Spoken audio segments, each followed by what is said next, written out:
10 მაისს მთაწმინდის მწვანე ფერდობი ღვინის სურნელით აივსო. ახალი ღვინის ფესტივალი 2025 სწორედ აქ მთაწმინდის პარკში გაიმართა.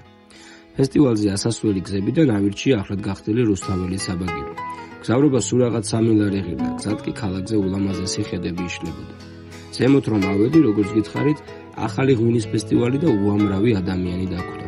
დიდი მარნები, პატარა საოჯახო მოღვინეობები, სულ ახალ-ახალი მოსავლის ბოთლებით ხელში.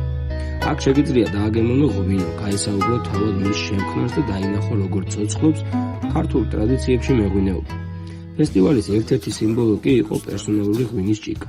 შეიძენ, ღვინოს დააგემოვნო თან შენია და თან სამახსოვროდ დაგჭება როგორც ამ დღის მოგონება. ქართულ რეალობაში ღვინოს რომ მწვადი უხდება ალბათ ბევრი დამეთანხმებით. ხოდა შამფურზე მწვადი სახელდახელოდ ნაკვერცხარზე მზადებოდა. ნუ ისე როგორც უნდა იყოს ღვინოს მწვადი რომ შეეფეროს. ფესტივალის ხიბლი ასე ვიცით რა არის?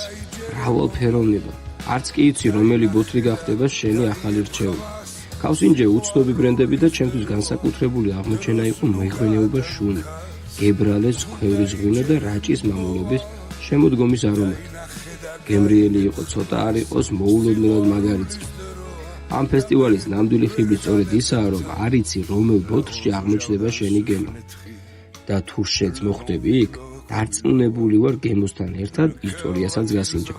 მოკლედ, თუ გემოები გარემო და ახალი აღმოჩენები გინდა, მომავალ წელს არ გამოტოვო. ახალი ღვინის ფესტივალი მთაწმინდაზე აგელოდება.